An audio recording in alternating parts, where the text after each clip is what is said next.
Andito tayo sa bahay ngayon at meron tayong inaantabayanan o inaantay na bisita. Bali, ito yung bagong kapamilya natin na kadarating lang dito sa Calgary, dito sa Canada. Si JC at si Lawrence. So, dahil nga Sabado ngayon, inimbitahan natin sila na dito na lang muna mananghalian sa bahay. At the same time kasi, gusto namin silang ipamit doon sa mga pamilya din natin dito sa Calgary, si Epe family o yung 163 family kung tawagin namin. Sila kasi yung mga nakasama namin na unang family dito sa Canada, sa Calgary, at sila din yung itunuring namin na close friend o isang tunay na pamilya dito. At ayun nga, nag-message na sila sa akin at on the way na yun anytime soon ay paparating na yung dalawa na yun. At habang inaantay natin yung dalawa nating kaibigan, may gusto akong ipakita sa inyo mga guys. Last year kasi nanood kami ng the reunion concert ng Eraserheads. Siyempre alam na naman, naging parte ito ng ating kabataan. Idol na idol natin yan. So ginawan ko ng poster at ito yung original poster ng concert nila. Tapos nagkaroon tayo ng pagkakataon, or si Mrs. pala, na magpapirma kay Ellie. Pirma to ni Ellie Buendia. Ito kay Marcus Adoro. Yung dalawa, si Buddy tsaka si Raymond, medyo busy. Run kasi nagpapapicture sa kanila. So hindi tayo nagkaroon ng chance na makuha yung signature. So yan, i-prename natin.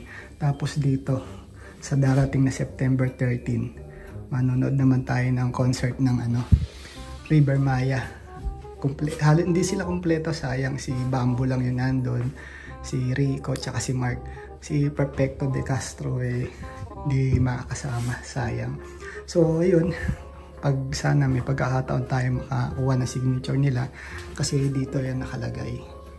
Yan, doon natin lalagay. Sana makakuha tayo ng pagkakataon ayun, pa-picture o pirma man lang.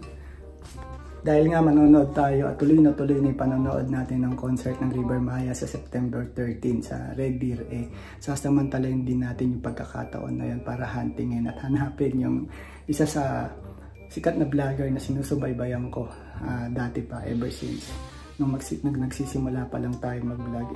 Isa na siya sa lagi kong pinanonood, si Kainags. So Kainags, kung mapadaan man tong vlog ko sa channel mo or sa YouTube feeds mo, gusto ko lang ipaalam sa'yo na gusto kitang makamusta man lang, makapag-say hi sa'yo bago ka patuluyang sumikat.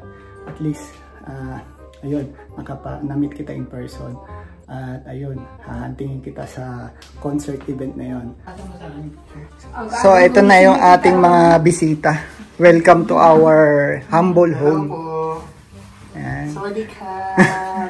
So anin natin sila mamaya, hot seat natin. Pastok lang ha, boy abunda. Sex or chocolate?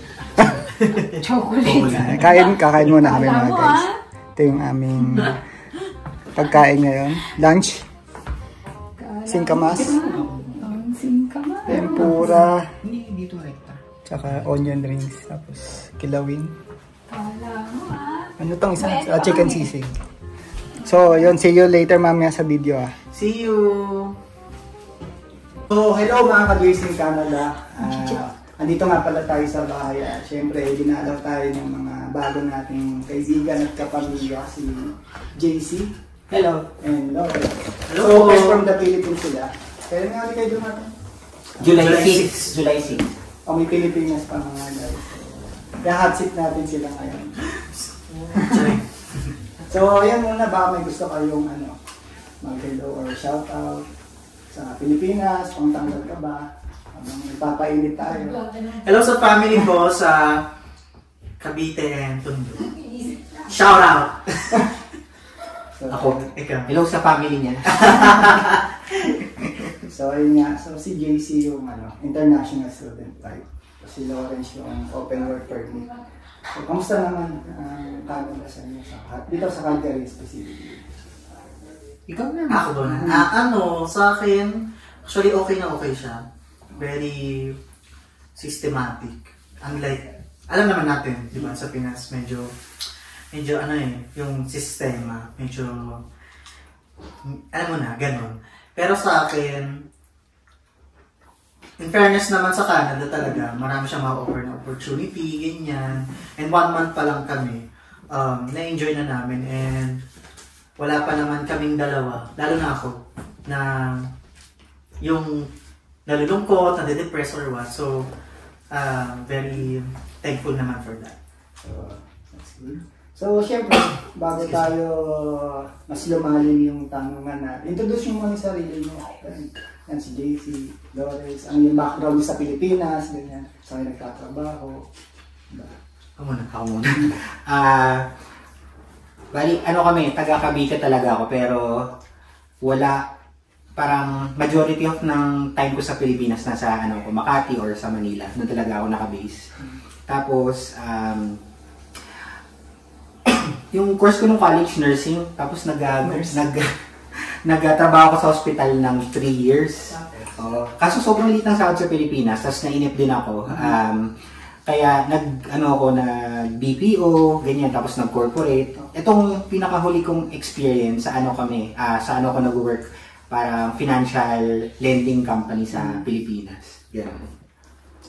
So, okay naman. Ibig sabihin, ano yung nakita mo na kailangan kong parang iiwanan mo yung karir mo, tagpapalit mo. Naku, ayan nga. Ikwento mo kasi bigyan natin sila na kasi siya talaga yung pinaka-tinanong ko kung ipupush ba namin to. Kasi ako, ever since na nagkakilala kami, talaga naghahanap na ako ng trabaho sa Canada or other countries, ganyan. So, siya talaga yung pinaka-tinanong ko kasi siya yung nasa peak na ng career niya. So, siya kanya talaga yung may magandang background. Siya hindi siya nag-iisa eh. Maraming marami itong napapanood na talagang successful na sa, hindi na sa Pilipinas, sa ibang bansa. Yeah, correct. Na talagang sinakripisyo nila, pinagpalit nila yung kung ano yung meron sila doon tapos nagpunta dito sa Canada. So, hindi ka pala naiiba sa Canada. Oo. Bali yung sa akin, ang mga trabaho ko nun talaga mga tech companies sa US. Tapos pinapadala na ako sa iba-ibang bansa, ganun.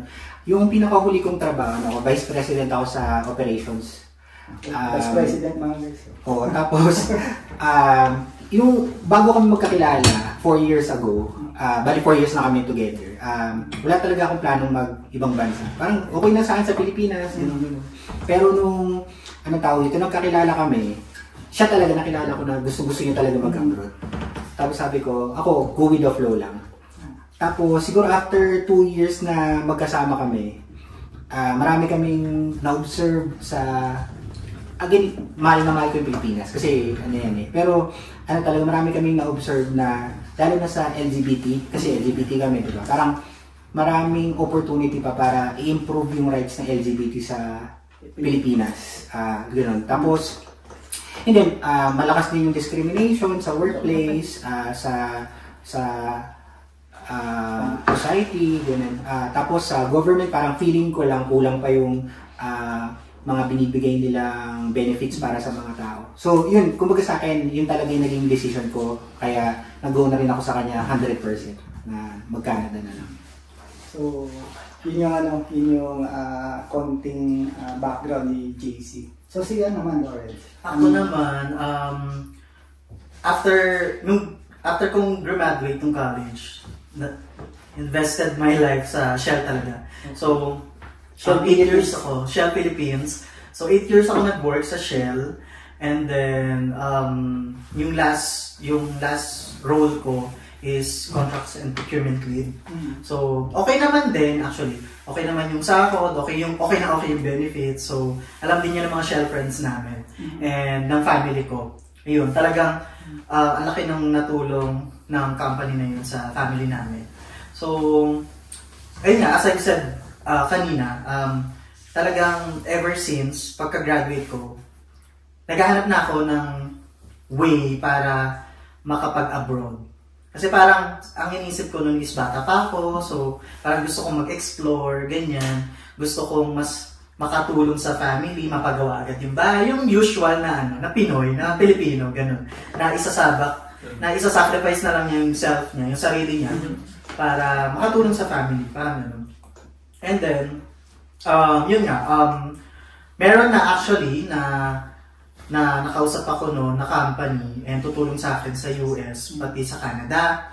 Kaso, come 2020, which is affected nga buong mundo, nagkaroon ng pandemic. So, na-cancel lahat ng plans, na-cancel lahat ng yung inaayos ko. So, nag-stay ako sa Shell kasi yun talaga yung breadwinner pa ako ng family namin. So, yun talaga yung pinagkukunan namin. And then, yun, 7 kami magkakapatid, kaya ako talaga yung tumayo na breadwinner sa family. And then, ayun, come 2020, nakilala ko rin si JC. And then, nag-start niya yung relationship namin that year. And yun, tinanong ko siya kung talagang push ba siya, ganyan. Yung una, medyo hesitant pa siya. Kasi nga, syempre, naintindihan ko naman kasi ang ganda ng career niya, di ba? Pero, sabi ko nga, parang, sige, try natin mag long distance, parang gano'n. Kaso parang, hindi nga siya, parang, sabi niya, hindi mag-work. So, parang, sasama siya, parang gano'n. Di ba, ang ganda ko? Charing. Sobrang bigat pala ng ginawa mong decision na ipagpalit yung career mo sa kasi ang ganda talaga ng vice president siya, then ang laki naman na ng sahod niya talaga as in.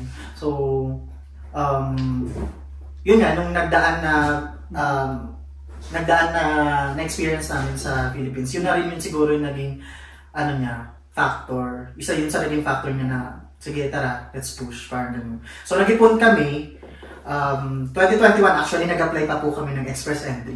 So, talagang push na push kami na mag-migrate, ganyan. Kaso parang ang baba lagi ng score namin. Parang ang score namin is 430 something, ganun. Tapos laging ang cut-off ng express entry, hindi kami nabubunod. Hindi kami umabot kasi parang laging 490, tapos ngayon 500 plus. So, nag-proceed kami sa plan B, which is mag-aaral yung isa sa amin. Yeah. Tapos yung isa, mag-work. So, yun nga, since nga na si JC is pumasok as international student, di ba, nasa Philippines kayo naglalabasan yung mga, ayoko sabihin na pangit na balita, pero yun talaga yung totoo. Yeah. Kaliwat kanan yung mga new policies, di kayo na-discourage na ituloy pa rin. O kasi parang ang mindset ko ng kuya, gusto talaga namin mag-migrate sa ibang bansa. Pero kung halimbawa, hindi man kami pala rin dito, may experience na kami sa ibang bansa. Alam mo, parang ako may educational experience, may education na ako ng ibang sa galing sa Canada. Siya rin naman, gano'n. Parang may work experience na rin siya sa Canada. So, halimbawa, dumating man sa point na hindi kami pala rin, meron pa rin kami na gain. Kumbaga parang investment na lang talaga. Ganun na lang namin siya tinitingnan. Hindi yung, kasi ako, sa totoo lang, bago kami tumating dito, even right now, nag-nood kami lagi ng mga vlogs. So yung mga vlogs, i-filter mo na lang kasi minsan, maganda, nakaka-encourage. Tapos meron din mga vlogs na nakaka-discourage din. So parang nasa yun na lang kung paano mo i-filter sa sarili. So, yeah, very well said. Yeah, pati yung sa mga new policy, actually, sobrang swerte. Like, sobrang swerte talaga nung sa amin kasi nag-launch kami like December. Doon na nag-start yung mga new policy, as in. Tapos, hanggang sa, yun nga, nakakausap ko si Rona kung ano ba, mapupush pa ba, ganyan. So kami, pinag-pray talaga namin siya na, Lord, kung parang para sa amin, carry, kung hindi man, okay lang din. Parang, magta-try kami sa iba, parang ganun. Kasi nga, ang goal namin is, makatry ng new country, ganyan, para din, sa future namin together. Kasi, as JC said nga, yung LGBT rights sa Philippines is hindi pa ganun ka-intact.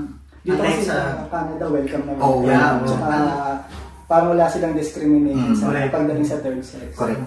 And hindi pa namin siya, as in 1 month na kami dito, never kami naka-experience ng discrimination in terms sa pinagtawanan, in terms sa relationship namin. Diba last week nasa mall tayo, di ba? Wala kayong experience. Wala. Ang happy lang, actually parang puro Pinoy yung nandito sa Calgary. Yeah. Kasi, so parang hindi rin kami yung totally na nalulungkot ba kasi konti nakikita namin na Filipino or what, ganyan. Pero ang dami talagang Pinoy. So, yun nga, going forward, yung madalas na tanong ng nakakarami, bakit Canada, bakit hindi Australia, bakit hindi New Zealand or US, bakit Canada pa rin sa kabila ng mga balita na or mga changes, new policies na dumating. Siya talaga may gusto siya kasi US or Canada yung gusto niya. parang naka-mindset na sa kanya yun. Ako naman, dati kasi balik-balik na ako dito, pero sa ibang province, mga 2017, 2019, ganyan, 2020. Nakita ko talaga yung first country na sistema, parang ganun. First world country. First world na country na yung mga, from transportation to government services to lahat napaka-systematic. Tapos, feeling ko lang naman, hindi ganun kakurap. So parang okay siya, okay na parang gusto ko maranasan din siya ng, halimbawa, ng family niya or ng mga family ko na hindi pa nakakapunta dito. Parang ganun. So, kaya ako, gusto ko yung Canada. Parang, yun yung magandang na nakita ko. Ikaw ba? Ako, ayun nga, in terms sa freedom talaga. So, Canada. Saka, syempre, nag-search kami ng parang most top 10 livable country. Follow-up questions doon. Ano yung mga preparation na ginawa ninyo nung nasa Philippines kayo papunta dito? Ipon. Ipon talaga. So, grabe yung ginagawa nyo nung kuya. Yung sahod namin, so di ba may sahod kami, pagsasamahin namin yan, 50% ng sahod, punta talaga sa savings.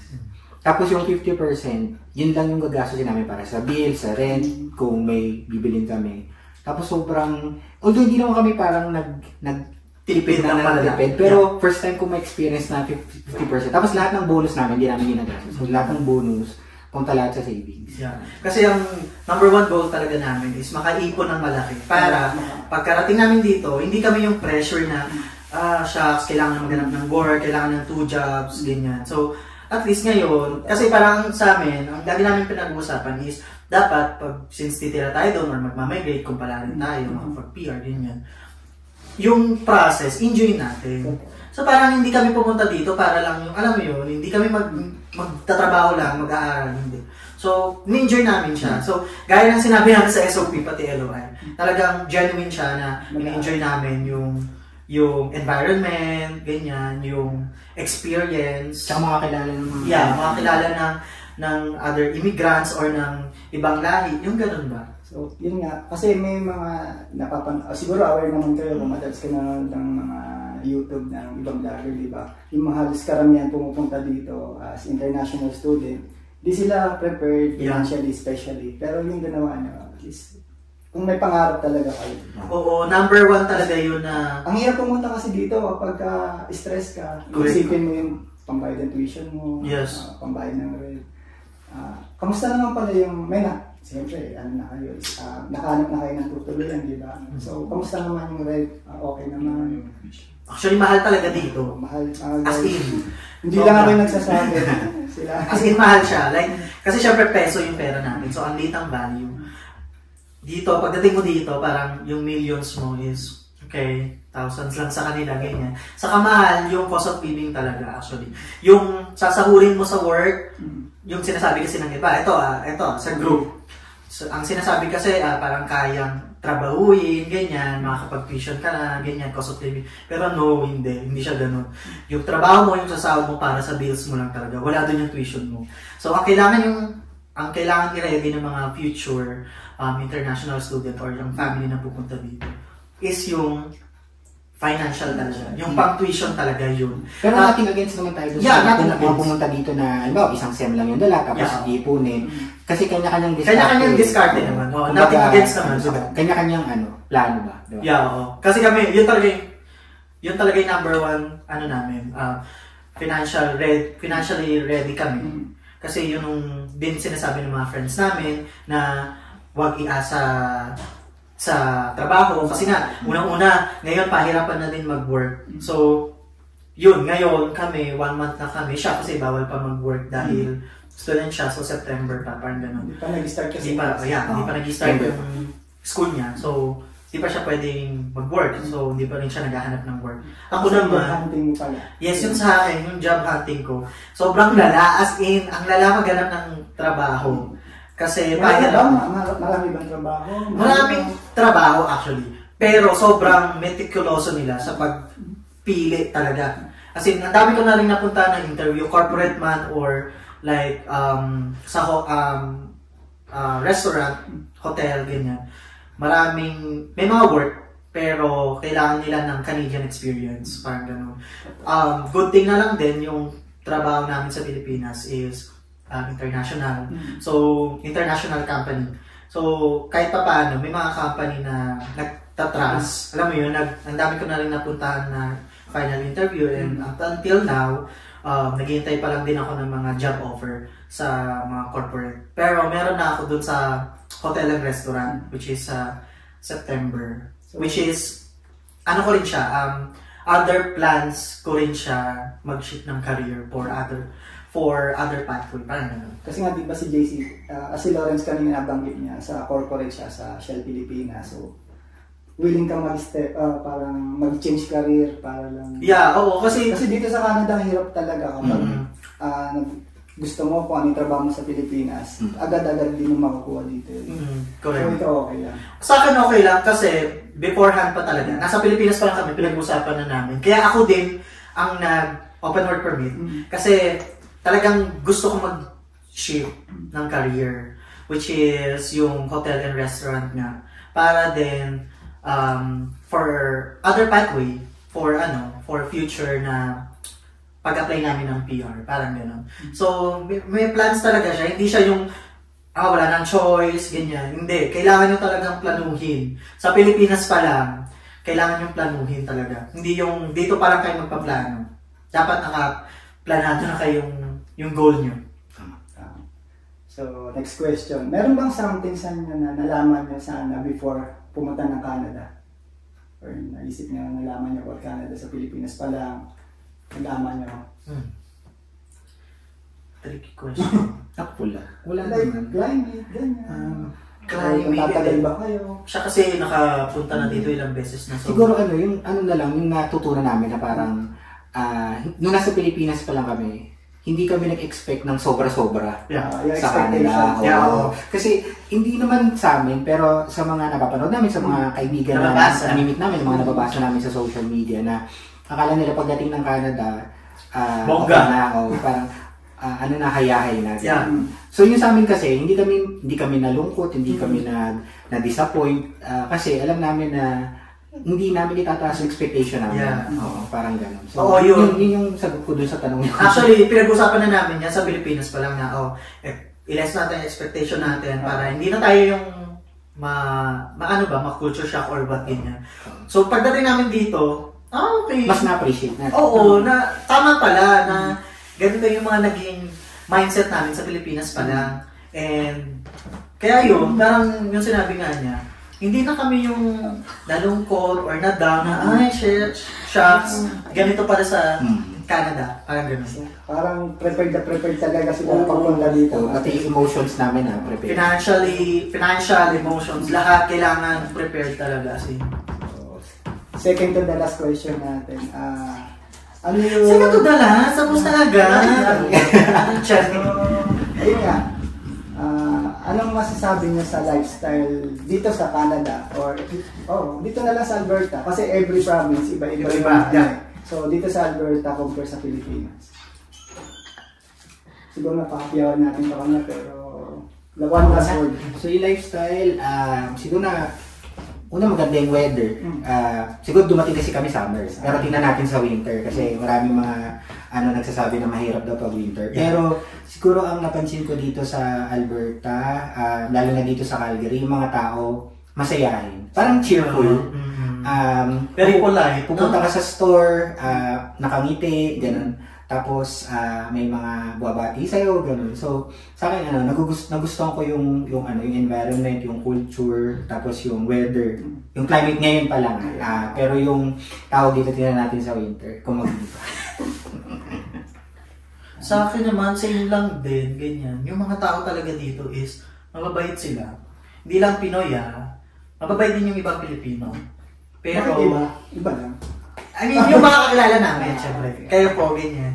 So, mababait yung mga friends namin dito, yung mga nakilala din namin. As yung mga friends namin dito, pinakilala din kami sa ibang friends nila. So, yun din ang nagugustuhan namin. Pati yung ibang lahi.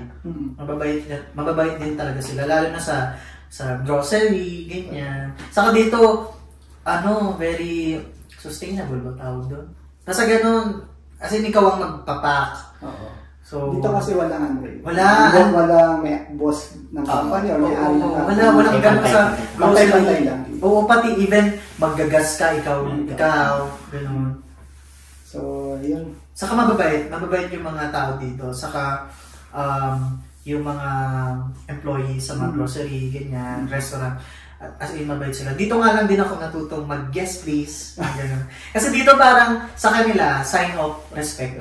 Yung ganun ng please, yes please, ganyan. Sa atin kasi parang iba yung meaning ng please, parang ganun. So sa atin in a negative way, dito sa kanila positive. So yun. All in all, yung stay namin sa Alberta, masaya. And ayun, may mga other friends din kami talaga na nakakabanding, sila Pedro, pati sila Rona, ganyan. And yun, looking forward pa rin kami talaga sa lahat. And hindi pa rin nga kami nakapunta kuya sa bank, niyayaya namin. So, yun. Pag may time. Ano yan, bago mag-winter kailangan pupunta niya sa Pilipinas. Sa winter, pupunta ulit tayo. Okay. So, yun, last question. Any advice sa mga still aspiring na mga international student or immigrant man ang punta nila? Any advice? Kahit may mga sa kabila kasi ng mga pangit na balitan lumalabas ng new policies.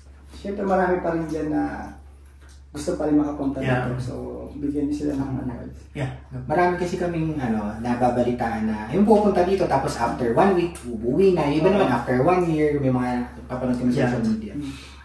Siguro advice namin, kapag pinalanan yung pumunta dito, make sure na gusto nyo talaga. Yung tipong gusto nyo, hindi lang yung magandang part ng Canada. Dapat prepared din kayo dun sa hindi masyadong magandang part ng Canada. Tapos, una gusto nyo, tapos second talagang i-prepare nyo yung sarili nyo lahat emotionally, financially, physically, di ba?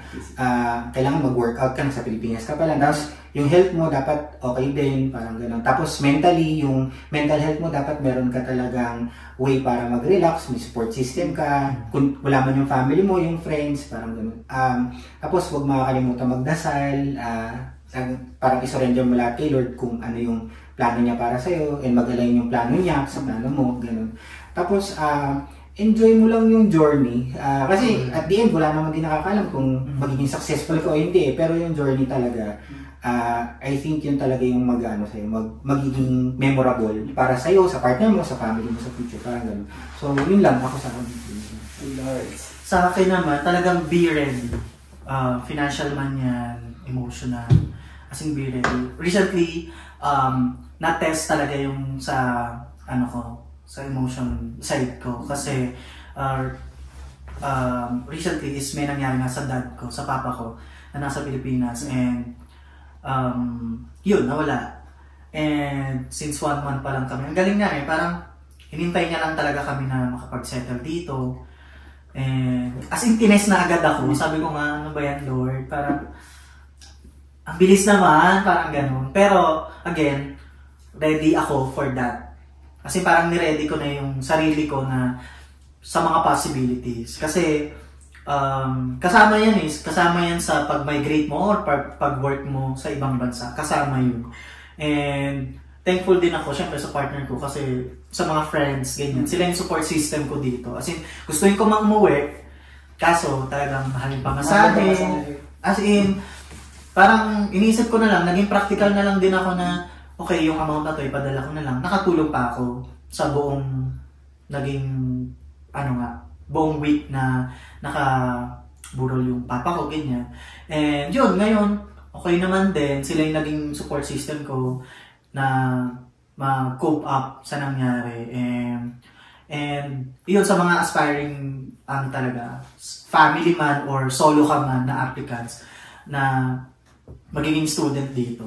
Talagang maghanda kayo, hindi lang sa pera, pati na rin sa sa kahihinatnan nyo dito. Kasi dito, masaya, oo, masarap, pero nandun talaga yung hirap. Pero iniisip na lang namin ng partner ko na, alam mo yun, parang big investment namin to sa sarili namin. Parang sa future man, para sa future namin together. Kung hindi man kami pala rin, gaya nga ng sabi niya, at least, alam mo yun, dami namin experience, dami namin natutunan, and meron kaming international ako, meron ako international work experience, siya, meron siya international degree. Yun na lang yung tinitignan namin. Kung pala rin kami na mag-align talaga lahat sa plano namin and sa goal, talagang kami, very thankful kami kasi tatanggap kami or tinanggap kami ng bansang ito para, alam niyo yun, maging new immigrants, ganyan. And yun, excited kami sa sa journey namin na to. Basta, enjoy nyo lang din. Enjoy nyo lang, lalo na sa, solo, may jowa, ganyan, may family, ganyan. Ayun, talagang dito kasi is work, ganyan, school, work. Pero syempre, at the same time, huwag nyo kalimutan na mag-enjoy. So, enjoy sa other friends, sa family. So, yun nga, naniniwala naman ako talaga na lahat na nakakarating dito, gaya nyo, na nakadestin talaga dito sa Canada. Hindi naman kayo mapupunta dito kung hindi para sa inyo to. Yun nga lang talaga, huwag natin mamadaliin yung proseso. Correct. Enjoy lang, kagaya ng sinasabi nila. Kasi usually napapansin ko yung, di ba, parang international student ngayon punta nila, pero yung focus naman nila, kailangan ma-PR ako. Huwag mo na yun yung iisipin nyo. Yun nga, enjoy nyo lang yung journey. Oo, saka planuhin talaga. Kasi sa amin ito, sa amin dalawa, hindi kami yung months lang. Hindi, years. Years of planning talaga to. And tsaka yung pag-decision mag-migrate sa Canada, hindi yan yung nagising ako ngayon. Gusto ko na. Hindi. Gaya nyo sila, JC, sila Lawrence talaga. Years and years yung... Years. 2021 kami nag-start. Plan B pa namin yun Then nag-proceed kami. Nung ready na yung money, ready na kaming dalawa. Yun, nag-lodge kami and very grateful kami kasi talagang sa dinami-dami ng policy na dumating noon is isa pa rin kami sa pinalad na ma-approve. Kayo na ata yung last na... Kami na yung last. Nakasabit kami dun sa... So, ayun. So, maraming salamat Lawrence and JC. Magiging bahagi sila ng channel natin. Madalas yung sila makikita dalawa. So, kasi kapamilya na natin sila. So, ayun. Thank you po. See you na lang ulit sa susunod nating mga vlogs, mga ka-Dears in Canada. And last Sawadee ka! Kabali. Bye-bye. Thank you. Kung si Kuya may team ka-Dears na. Team ka-Dears! Ayos. Ganda. Good.